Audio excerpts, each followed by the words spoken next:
Hello, I'm Whitney Belker with Miami's Global Connection. Our show is sponsored by the Greater Miami chapter of the United Nations Association, otherwise known as the UNA. The UNA is dedicated to promoting the ideals of democracy, trade, education, healthcare, human rights, and peacekeeping. Our show is designed to raise public awareness of the global and interdependent world in which we live. We focus on leaders who are involved in diverse international issues and projects. Today we will discuss the growing controversy on many human rights issues and the complexities of our international legal systems. Dr. Roza Pati is the Executive Director of the Graduate Program in Intercultural Human Rights at St. Thomas University in Miami. Roza is originally from Albania, where she served as an elected member of the Albanian Parliament and Secretary of State for Youth and Women. Roza has published several papers and is a frequent lecturer on human rights and international law. Roza, thank you so much for joining us today. Thank you for having me here. It's so unique to find out that Miami is the host of the leading Masters of Law program on human rights. Indeed, and thank you very much for calling it the right name.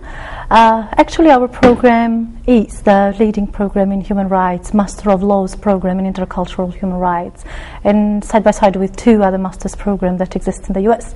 But and the other two programs are located where? One is in the Notre Dame University and the other is in the American University, but none of them has the focus that our program does have.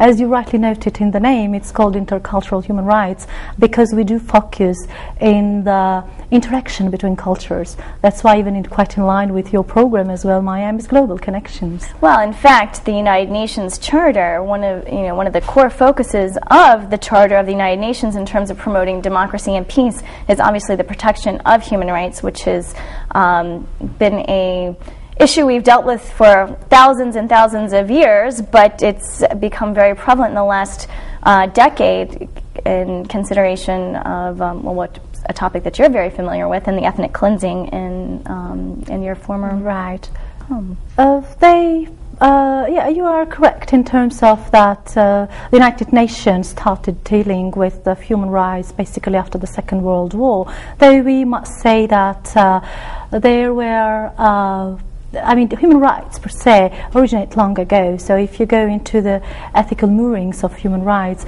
you will come to see that basically human dignity inheres in the fact of being a human being, and that's what human rights are. Well, what would be your definition of human rights? I mean, we hear this all the time in the news, but let's make sure that our audience really understands what is the core definition of human rights.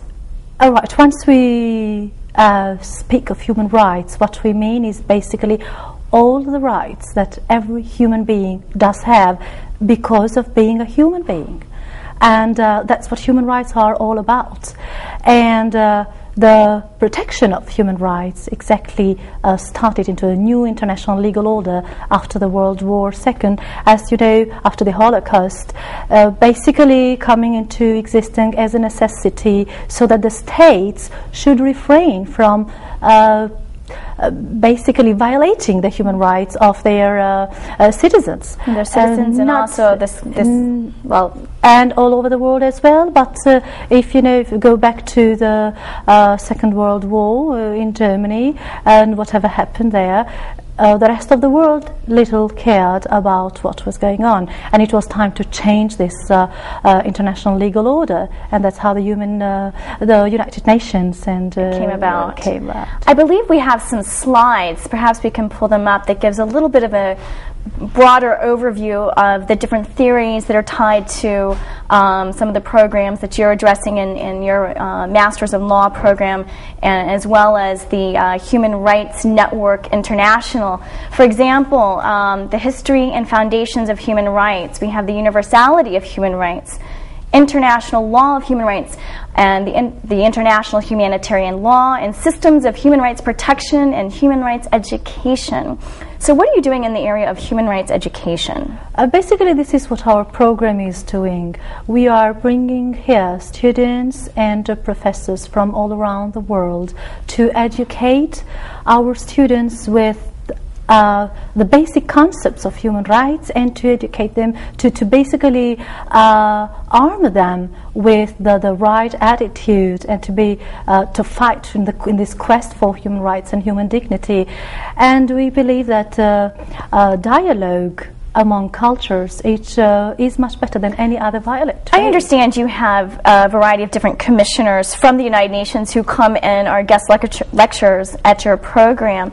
What are some of the topics that are being addressed?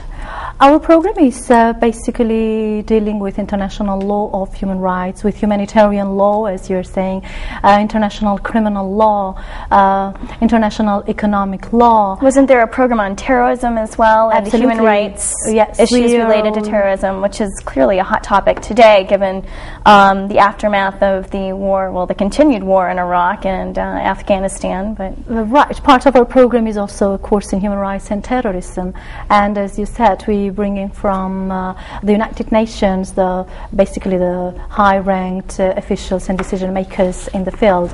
And the person who's teaching the human rights and terrorism is Professor Calliope Kufa, who is the United Nations Special Rapporteur on Human Rights and Terrorism. He's the special what? The Special Rapporteur. Okay. Well, that must be quite insightful, hearing it straight from his mouth. Absolutely. She has been in that position for quite a long time. And we have a lot of other professors that come from the United Nations as well. So to teach the Covenant on Civil and Political Rights, we have Professor Eckhart Klein, who is also a member of the United Nations Human Rights Committee for 8 years. All here right in Miami. It's amazing. Most people don't even know that this program exists. I believe we have some other slides that deal with the rights and freedoms that are the core focus of the human rights, the non-derogable rights, qualified rights, solidarity rights, and rights of special groups. Of these, which ones do you think are the most important to focus on? Basically, each and every one of the rights has its own importance, but the way they are classified, it makes them a little bit different, just as the two covenants, actually, the Covenant on Civil and Political Rights and the Covenant on Economic, Social and Cultural Rights. When we talk of rights, we always think that they are indivisible and interdependent and universal as well. If we stop to these three terms, we would say that they are universal, but we would rather speak more of universalization of human rights in terms of there are certain common values that are the ones that the world order of human dignity should base itself on. And earlier you had mentioned the different classifications of civil and political rights, and an example of those would be maybe the right to life. Correct. And then the other classification would be the economic, social, and cultural rights, correct? Correct. And what would be a prominent example of the economic, social, and cultural rights that many of our viewers would be aware of? Right. There are lots of rights within the realm of economic, social, and cultural rights. The right to health, the right to housing, the right to education, and the difference between the two set of rights, it be that basically the economic, social, and cultural rights are earned progressively. It does not mean that they shouldn't start right at the moment. But okay, let's freeze for a second. And why should our viewers at home be concerned about such things as human rights? Because, you know, in conversations with different individuals and friends, you know, so many people